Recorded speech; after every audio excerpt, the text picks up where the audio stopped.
Georgia, 1845.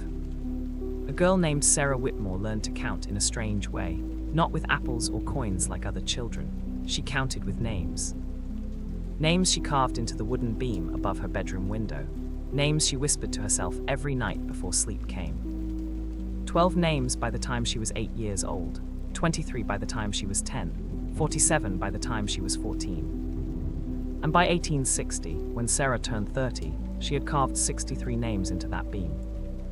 63 children who arrived at Whitmore Plantation as Barbies or toddlers, who lived and worked there until they reached 10 years old, and then just stopped existing. No sale records, no bills, no advertisements in the Savannah papers, no mention in her father's ledgers that documented every single transaction down to the penny.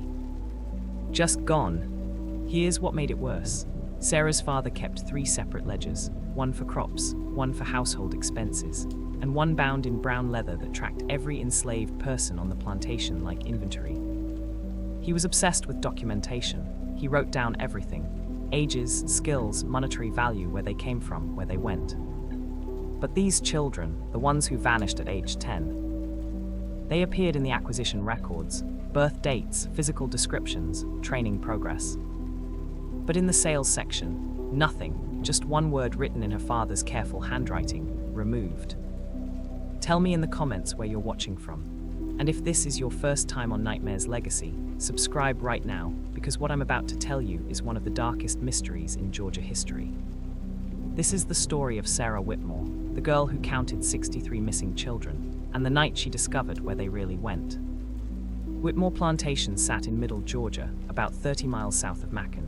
300 acres of decent land, not the biggest estate in the county, but old, established in 1798 by Sarah's great-grandfather. The main house was built in that classic Southern style: white columns that needed painting every few years, wide porches, rooms that stayed cool even in August. 60 enslaved people worked the land, cotton mostly, some tobacco. Sarah's father, William Whitmore, was 49 years old in 1845, medium height, thinning hair, the kind of man who spent more time with his ledgers than with actual people. He believed in order, in systems, in documentation. Every morning he woke at 5, inspected the fields before breakfast, spent his afternoons in his study with his account books, retired at 9 exactly. The man documented everything, and I mean everything. How many bushels of cotton they harvested, how much they paid for winter shoes, the cost of candles and sugar and coffee. But especially, he documented the people he owned. That brown leather ledger had columns for everything: name, age, sex, value, where they came from, date they arrived. Sarah had seen this ledger many times. Her father wasn't secretive about it. It was just part of plantation life, normal as the crop records. But here's what Sarah started noticing when she was young. Children kept appearing in that ledger, and then disappearing from it, with no explanation. She remembered the first time it really hit her. Sarah was 7 years old, playing near the kitchen gardens where the children worked. There was a girl named Ruth, maybe 9 years old, quick hands, quicker smile. She was teaching Sarah how to braid sweetgrass into patterns. They'd meet early in the mornings when the dew still sat heavy on the cotton plants. The air smelled like earth and growing things. Ruth had this way of making the grass bend and weave that seemed like magic to Sarah's young eyes. One Tuesday morning in June, Sarah went to their usual spot. Ruth wasn't there. Sarah waited, the sun climbed higher, the dew burned off, still no Ruth. She asked Ruth's mother, who turned away so fast her skirt spun. She asked the cook, who said only that child's been sent on and wouldn't meet Sarah's eyes. That evening at supper, Sarah interrupted her father's conversation about cotton prices. "Father, where did Ruth go?" The table went silent. William Whitmore looked at his daughter with mild irritation. Children should not interrupt their elders, Sarah. "But father, Ruth has been sold to a family in Alabama. That is all you need to know." But here's the thing. Sarah had been in her father's study just 2 days before, bringing him his afternoon tea. She'd seen the ledger open on his desk, the brown leather one he kept locked. She'd seen Ruth's name there, written in her father's precise handwriting. And next to it, no entry in the sold to column, just a single word. It's removed. That night, Sarah took her mother's sewing scissors and carved Ruth's name into the wooden beam above her window. She didn't know why exactly, she just knew someone should remember. Over the next 23 years, Sarah carved 62 more names. By the time Sarah was 15, she'd started paying real close attention. She would sneak into her father's study when he was in the fields, pick the lock on his desk drawer with a hatpin, a skill she taught herself through patient practice. She'd open that brown ledger and run her finger down the columns, looking for the names she remembered, the children she played with, watched grow. They were always there in the acquisition records, birth dates, physical descriptions, where they came from. But in the sales records, never a matching entry, just that word. It's removed. And Sarah started seeing a pattern in the acquisitions too. Her father would make trips to Savannah 3 or 4 times a year, said it was business. He'd leave in the morning with his horse and some coins, come back late at night or the next day. He never brought wagons, never mentioned auctions. But within a few days of his return, there'd be a new child on the plantation, always between ages 3 and 5, always described in the ledger as healthy specimen or well-formed or intelligent appearance. And here's where it gets really strange. These children, they got treated different. They worked lighter tasks, kitchen, garden, water carrying, helping with laundry. They got better food rations. And this is the part that made no sense at all. They were taught to read and write. Now you have to understand. After Nat Turner's rebellion in 1831, Georgia passed laws making it illegal to teach enslaved people to read. The penalty was a fine or jail time. Most plantation owners followed that law. They saw literacy as dangerous, something that might give enslaved people ideas about freedom. But William Whitmore didn't care about the law. He had an old widow named Mrs. Porter come to the plantation twice a week. She taught these specific children their letters, their numbers, basic arithmetic. Sarah asked him about it once when she was 14. They were at breakfast, just the two of them. Her mother was still in bed with one of her headaches. "Father," Sarah said, trying to sound casual, "why do you have Mrs. Porter teach some of the children to read? Isn't that against the law?" Her father looked up from his newspaper. "The law is for people who can't manage their property correctly. An educated servant is worth more, Sarah. Simple economics." "Worth more when you sell them." "Precisely. But you don't sell them, Father. I've never heard you mention it. Where do they go?" Her father's expression changed. His eyes went cold and flat. "That is not a subject for young ladies to concern themselves with. Eat your breakfast." Sarah ate her breakfast, but she didn't stop thinking about it. "If you're listening right now, help me prove something wrong. My mother said I wouldn't even reach 1,000 subscribers, but I believe stories like this deserve to be heard. Help me show her that these tales matter. Please subscribe to Nightmare's Legacy, and let's keep breathing life into stories that were never meant to stay silent. Now, let's continue." By spring of 1845, Sarah had what she thought of as her private investigation. She kept notes in a journal, hid it beneath a loose floorboard under her bed. She recorded names as children arrived, their ages, any details she could remember.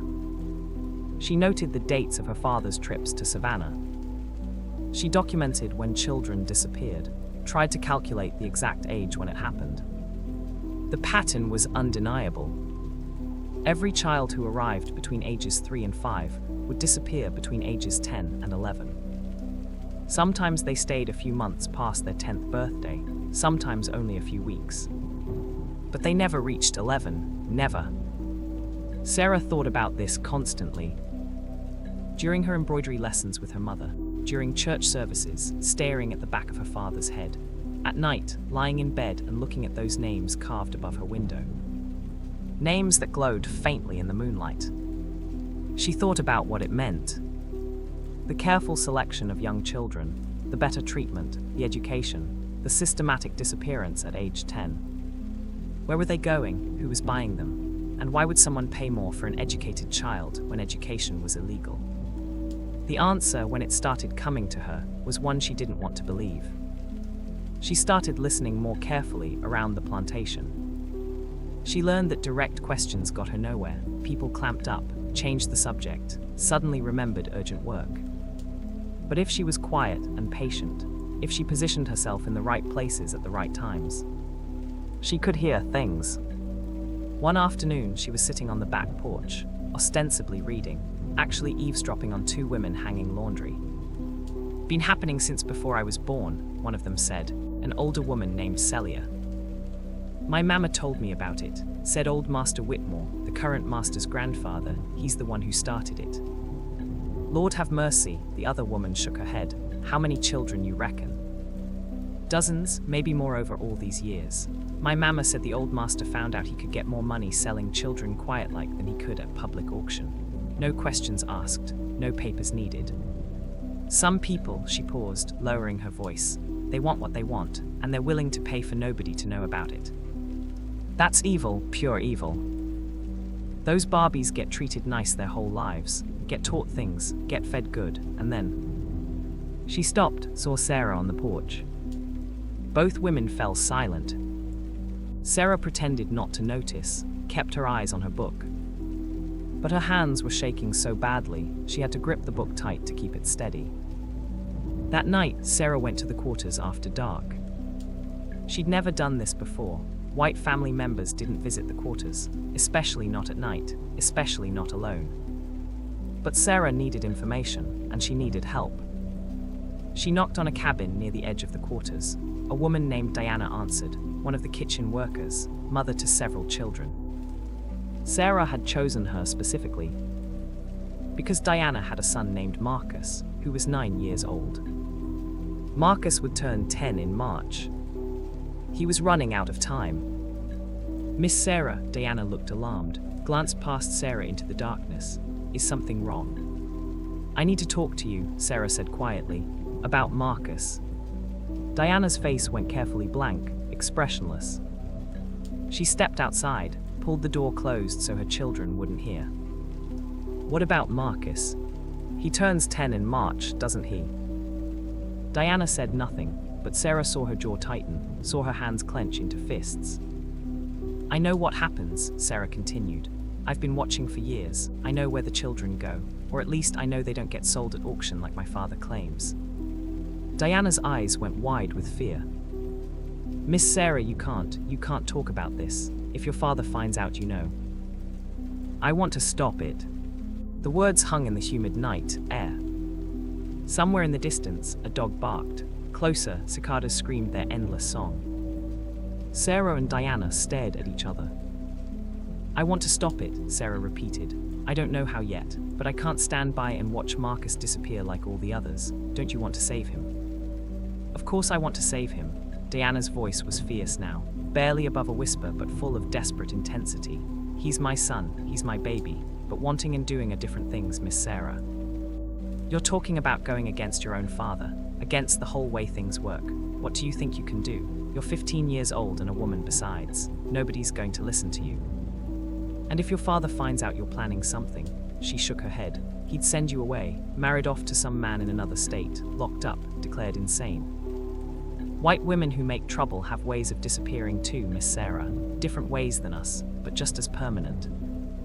"Maybe," Sarah said, "but I have to try. Will you help me?" Diana looked at her for a long time.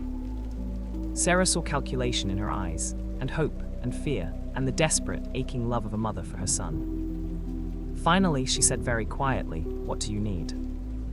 Over the next several weeks, Sarah and Diana formed an unlikely alliance. They spoke in whispers, in stolen moments when no one else was around. Diana told Sarah everything she knew about the disappeared children. "Your grandfather started it back in the 20s, Diana explained one afternoon. They were alone in the kitchen. The other workers were outside in the garden. Times were hard after the revolution. Cotton prices were down. The land was getting worn out. He was looking for ways to make extra money. Someone, I don't know who, told him there were buyers who would pay premium prices for certain kinds of merchandise. She couldn't quite bring herself to say children. Young ones specifically, ones who'd been raised right, taught things, made valuable. He started small, just 1 or 2 a year, but it was profitable. And by the time your father took over the plantation in 32, it was just how things were done. Where do they come from? Sarah asked. The children, I mean. I know some are born here, but not all of them. Your father buys them special. He goes to estate sales in other counties, to auctions in Savannah and Augusta. Always looks for young children, 3 to 5 years old, has to be healthy, has to look intelligent. He brings them back here and has them raised gentle-like. Better food, lighter work, gets them educated. He's preparing them, you see, making them more valuable for his special buyers. Sarah felt sick. And the buyers, who are they? Diana's expression was grim. That I don't know exactly, but I've heard things over the years. Rich men mostly, men from Charleston, Savannah, New Orleans. Men who want slaves for particular purposes, things that can't be done legally or openly. Some want house servants they can educate without breaking the law in their own states. Some want, she paused, clearly struggling with how to say it. Some want children for reasons that don't bear thinking about, Miss Sarah. That's why they don't want papers. Papers mean records. Records mean questions. Questions might lead to trouble. Sarah's hands were shaking. She gripped the edge of the kitchen table to steady them. Sarah thought about this constantly. She was searching for a way to disrupt the system, to save Marcus, to save any other children who would come after him. But every idea she came up with seemed impossible. She couldn't go to the law. The law was controlled by men like her father. She couldn't convince her father to stop. He'd been doing this for decades, saw nothing wrong with it. She couldn't even free the children herself. She had no legal authority. And then in August, her father took an unscheduled trip. He was gone for 3 days. Came back with 2 new children, a girl about 4, a boy about 3, both frightened and crying, clinging to each other. Sarah watched from her bedroom window as they were brought to the quarters. The girl had a rag doll clutched in her arms. The boy kept calling for his mother. That night, Sarah made a decision. If she couldn't stop the system directly, she would expose it. She would make it public, force people to see what her father was doing, create attention and scandal that couldn't be ignored or swept away. Her father's operation depended on secrecy, on no records, no questions, no attention. She would give it all 3. The question was how. The answer came to her a few days later. Her mother mentioned at breakfast that she was planning a trip to Savannah, to shop for fabric and visit relatives. Sarah asked if she could come along. Her mother, pleased that Sarah was taking an interest in domestic matters, agreed readily. But before the trip, Sarah needed evidence. She needed something more than just her own testimony, which could be dismissed as the imaginings of a hysterical girl. She needed documents, records, proof. She waited for a day when both her parents were out. Her father supervising the cotton harvest in the far fields, her mother visiting a sick friend. Then Sarah went into her father's study and picked the lock on his desk drawer. It was easier now than the first time she'd done it years ago. She'd practiced. The brown leather ledger was exactly where she knew it would be. Sarah pulled it out and began copying entries into a notebook she'd brought for this purpose. Not all the entries, that would take hours, just enough to show the pattern. Names, ages at acquisition, where they came from, physical descriptions, training progress. And most damning, the margin notes. Initials that she realized were coded buyer references, dates, amounts. PG Charleston $800, Mr. Savannah $1,000, JW New Orleans $750, HC Memphis $950. The entries went back years, decades. Sarah's hand was cramping by the time she finished copying. But she had everything she needed: names, dates, amounts, buyer codes.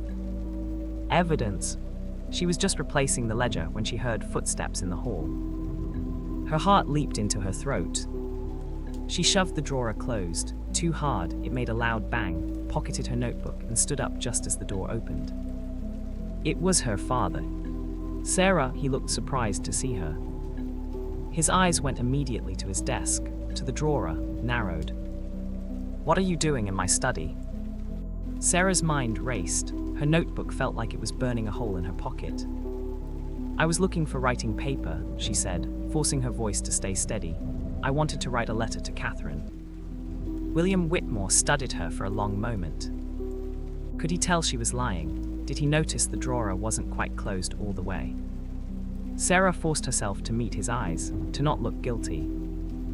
Finally, he said, "Paper is in the secretary in the parlor. You know that."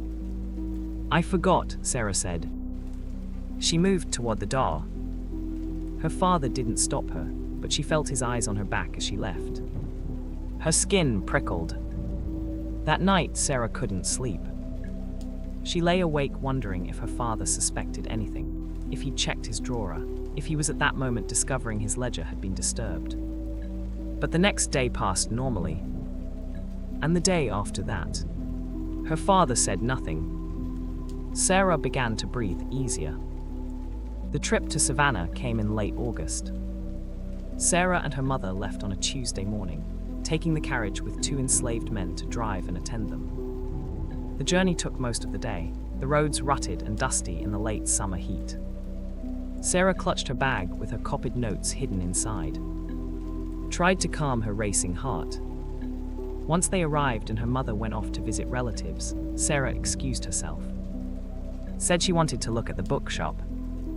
Instead, she made her way to the offices of the Savannah Republican, one of the more progressive papers in the city. She'd chosen it carefully, after reading copies her father brought home, noting which papers had published articles critical of the slave trade. The office was a cramped, ink-smelling space above a printer shop on Bay Street. Sarah climbed the narrow stairs, her heart hammering. Knocked on the door. A young man answered, maybe 25, ink stains on his fingers, harried expression. "Can I help you?" "I need to speak to a reporter," Sarah said. "I have information about illegal slave trading." The young man's expression sharpened immediately. "Come in." She was led to a small office where an older man sat behind a desk covered in papers and proofs, and what looked like several unfinished cups of coffee. He stood when Sarah entered. Introduced himself as Edmund Parker, the editor. He was maybe 50, graying hair, sharp, intelligent eyes. Sarah sat down, and without preamble told him everything. She described her years of observation, the pattern of disappearances, the children who arrived young and vanished at age 10. She showed him her notebook with the copied entries, all the names, the dates, the amounts, the coded buyer references. Parker listened without interrupting, occasionally making notes. When Sarah finished, he sat back and studied her with an expression she couldn't quite read. "This is serious," he said finally. "You understand what you're accusing your own father of, Miss Whitmore." "I'm not accusing, I'm telling you what's happening." "Semantics, if I publish this, your father will be arrested and tried. Your family will be destroyed. Your name will be dragged through every newspaper in Georgia. You'll be known as the daughter who betrayed her father. Some people will call you courageous, many more will call you a traitor. Are you prepared for that?" Sarah met his eyes. "Yes." Parker studied her for a moment longer, then looked down at her notebook. "These buyer codes, you're sure your father keeps the key to them somewhere?" "He must, he's too methodical not to." "And you witnessed an actual transaction, children, money exchanged?" "Not personally, but I know where they happen. There's a building, in the woods between here and Macon." Parker nodded slowly, stood and walked to the window, looking out at the street below. Sarah waited, barely breathing. "I believe you," he said finally, turning back to her. "But belief isn't enough. I need proof that will stand up in court. I can't just publish accusations based on one person's testimony, even with these notes. Your father would sue me for libel, the paper would be ruined, and nothing would change. We have to do this right." "What do you need?" "Independent verification. I need to send someone to observe and document an actual transaction, with evidence, testimony from my reporter, photographs if possible. Then we'd have an airtight case." Sarah felt cold dread settle in her stomach. That could take months. Father only makes these trips quarterly. The next one isn't until September. Then we wait until September. Another child will disappear. Parker's expression was sympathetic but firm. Miss Whitmore, I understand your urgency. I truly do. But if I publish this without solid evidence, your father will destroy us both, and the operation will continue. We have one chance to do this right. We can't waste it by moving too quickly. Sarah wanted to argue, wanted to insist there had to be another way. But she knew he was right. She gave him the date of her father's next expected trip. Second week of September. Described the location of the building in the woods as precisely as she could, referencing landmarks, distances from the main road. Parker promised to send a reporter to observe and document everything. If we can confirm even one transaction, he said, we'll publish the full story. Your father's operation will be shut down. He'll face criminal charges.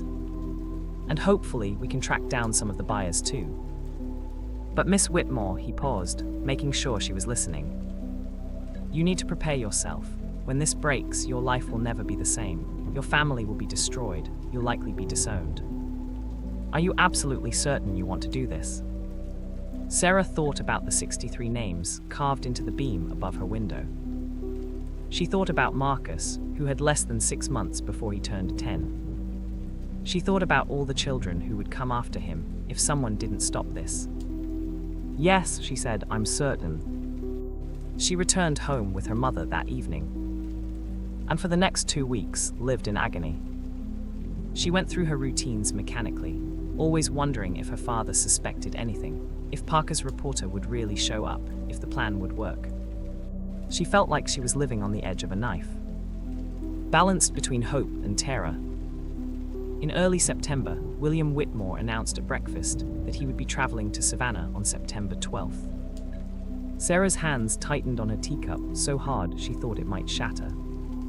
September 12th. That was it. That was the day everything would either succeed or fall apart. September 12th dawned clear and hot. The kind of day that promised to be sweltering by mid-morning. Sarah watched from her bedroom window as her father rode off just after 6. She spent the morning in agony.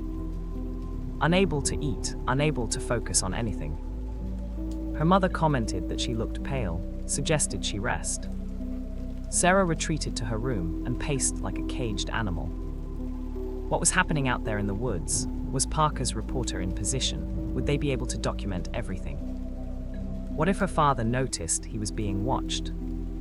What if something went wrong? The hours crawled past. Noon came and went. Sarah's mother knocked on her door around 2, concerned. But Sarah claimed a headache, asked to be left alone. She sat by her window and stared out at the long drive. Waiting. Her father returned just before sunset. Sarah watched him dismount, hand his horse to one of the grooms, walk into the house with his usual brisk stride. He looked exactly the same as always. Nothing seemed wrong. Had the plan failed? Had Parker's reporter not shown up? Sarah barely slept that night. The next morning at breakfast, her father seemed normal. No hints that anything unusual had happened. Sarah's hopes began to sink. Something had gone wrong. It had to have gone wrong. Or surely her father would be acting differently. But then 3 days later, everything exploded. The story broke in the Savannah Republican on September 15, 1845. The headline was printed in letters so large Sarah could read them from across the room. Prominent Georgia planter accused of OPITING's secret child trading ring. Decades of illegal sales exposed. Sarah's mother screamed when she saw it. The sound brought Sarah running from her room. She found her mother in the parlor, the newspaper shaking in her hands, her face white as chalk. William, she shrieked. William, come here right now. Sarah's father came from his study, already moving fast. He'd clearly heard the scream. He took one look at the newspaper and went very still. His face drained of color. For a long moment, no one spoke. Then her mother turned to look at Sarah. And Sarah saw understanding dawn in her eyes. "You," she whispered, "you did this." "Someone had to," Sarah said quietly. What followed was chaos. Her father shouting, demanding to know what Sarah had told the newspaper. Her mother weeping and hysterical, calling Sarah a traitor, a betrayer, asking how she could do this to her own family. Sarah standing her ground, voice shaking but words steady.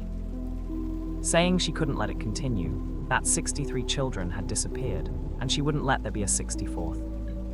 Sheriff Mason arrived that afternoon with 2 deputies. Sarah watched from the top of the stairs as her father was arrested. William Whitmore went quietly, his face rigid with fury and shock. As they led him past the stairs, he looked up. His eyes met Sarah's. The look he gave her was one of pure hatred. Sarah forced herself not to look away. The trial began 6 weeks later in November. The courtroom in Savannah was packed every day. The public gallery, the press section, every available space filled with curious observers who came to see the spectacle. A daughter testifying against her father. The prosecution built their case methodically. They had Edmund Parker's reporter, who testified about what he'd witnessed in the woods on September 12th. They had photographs, grainy daguerreotypes that nonetheless clearly showed William Whitmore exchanging money with a thin man, showed a child being led to a wagon, showed the building itself.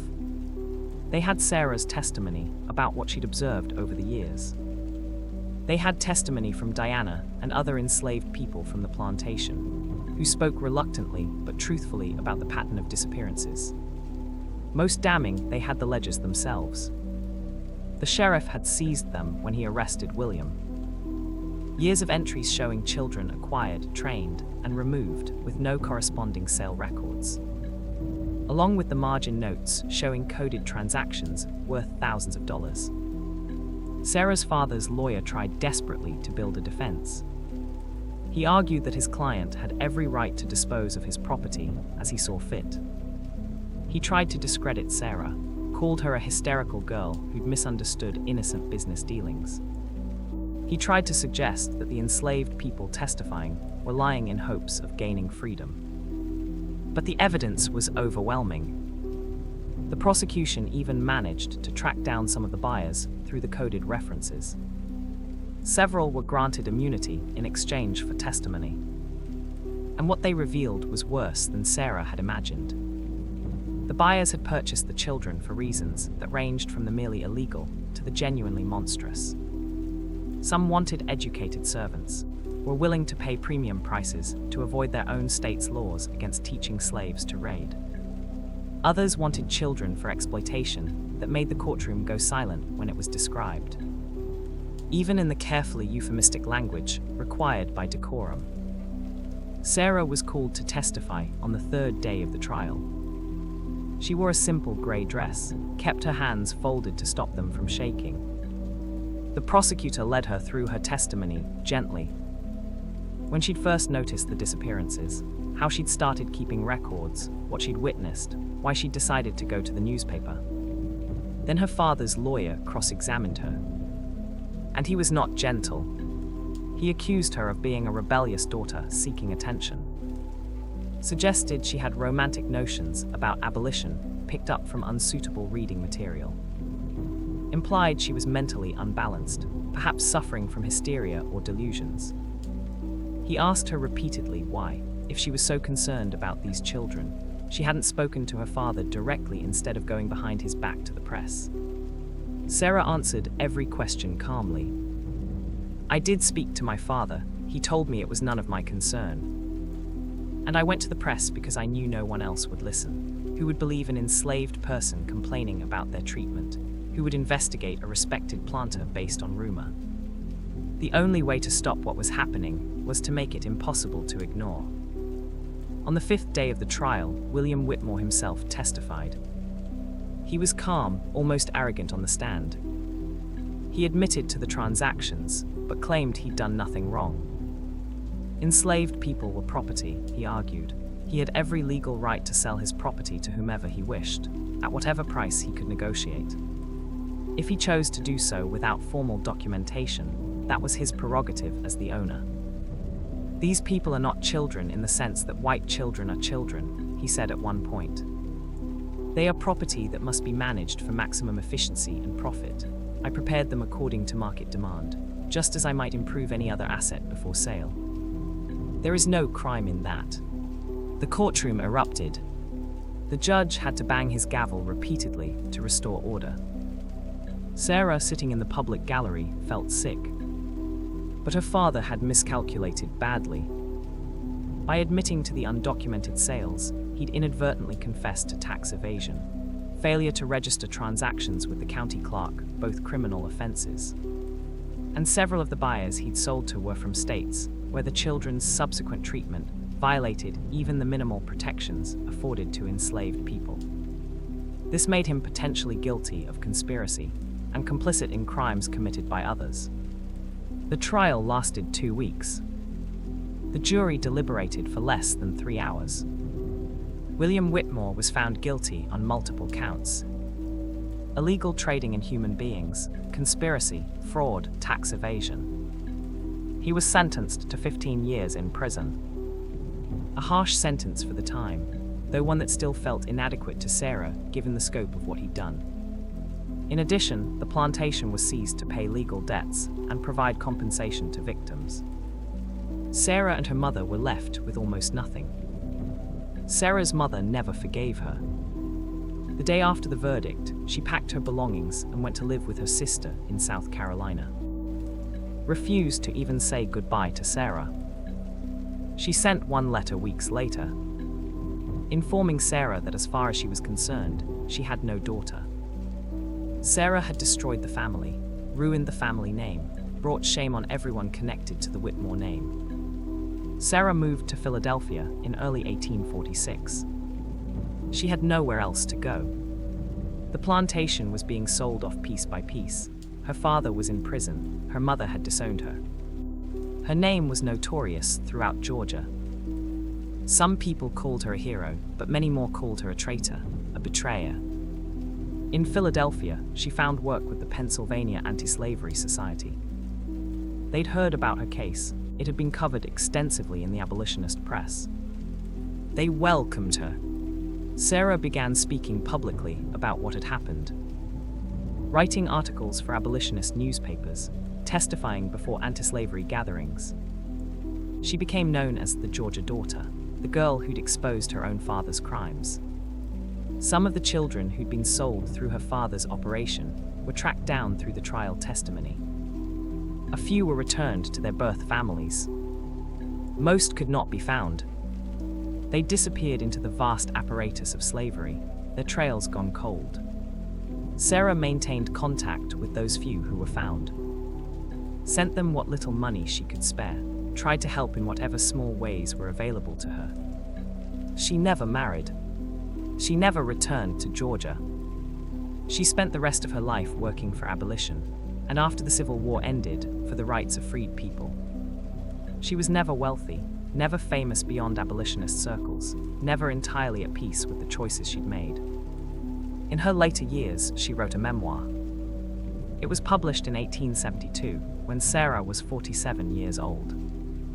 She titled it The 63 Names, a daughter's account of slavery's hidden horrors **. In it, she detailed everything. Her childhood on the plantation, the names carved into her beam, her investigation, the trial, the aftermath. The memoir included a list of all the names she could remember or had recorded. Every child who disappeared from Whitmore Plantation during her lifetime. The list took up 3 full pages of the book. Next to each name where she knew it, she wrote what had happened to them. Most entries were blank. Most of those children simply vanished into history, their fates unknown.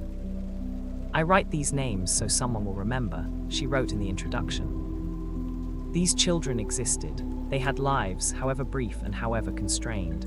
They were not just property, though that is how the law defined them. They were human beings. And what was done to them was evil. Not the casual, unthinking evil of a system that treated people as things, but the deliberate, calculated evil of men who saw opportunity in that system and exploited it for profit. I could not save most of them. I could only expose what was happening and hope that perhaps someday we would build a world where such things were impossible. Sarah Whitmore died on November 3, 1880, at the age of 55. She died of tuberculosis in a small boarding house in Philadelphia, attended by friends from the Anti-Slavery Society. In her will, she left her papers, including her journals, the original notes she'd copied from her father's ledger, all her correspondence, to the Pennsylvania Historical Society, with instructions that they be preserved as evidence of the particular cruelty of which human beings are capable when they treat other human beings as property. Those papers still exist. They're housed in a temperature-controlled archive in Philadelphia, available to researchers. The beam from Sarah's childhood bedroom was preserved when the Whitmore house was demolished in 1891. It's now in a museum collection. You can see it if you visit the Georgia Historical Society in Atlanta. A 12-foot length of wood with 63 names carved into it, in careful, childish script. The letters worn but still legible after all these years. Each name represents a life interrupted, a childhood stolen, a person whose story ended at age 10 in ways we can only guess at. And hope we're wrong about. The building in the woods was burned down in 1846, shortly after the trial concluded. Whether the fire was set deliberately or started by accident, no one knows. The land it stood on is part of a state park now. Sometimes hikers pass through that clearing and don't know they're walking on ground where terrible transactions once took place, where children were handed over to fates worse than the slavery they already endured. The trial testimony, the ledgers, the photographs, all were preserved as evidence and are now part of the historical record. They provide a window into a specific kind of horror that existed within the larger horror of slavery. A reminder that there were always people willing to exploit the vulnerable for profit, and that systems of oppression create opportunities for the worst impulses of human nature. Sarah Whitmore's story raises uncomfortable questions that we still grapple with today. How many other operations like her father's existed? How many other children disappeared without explanation? How many families kept dark secrets that were never exposed? We don't have answers to those questions. History is full of silences, gaps in the record where people were deliberately erased. The 63 names on Sarah's beam represent only what one person could document in one place over one period of time. The true number of children who suffered similar fates is unknowable, unimaginable. But Sarah's decision to act, to speak, to expose what she'd been raised not to see, that mattered. It mattered to Marcus, Diana's son, who lived free in Pennsylvania and had children of his own after Sarah used what little money she had to purchase his freedom. It mattered to the few families who were reunited with children they thought they'd lost forever. It mattered to the historical record, providing documentation of a horror that many would prefer to forget.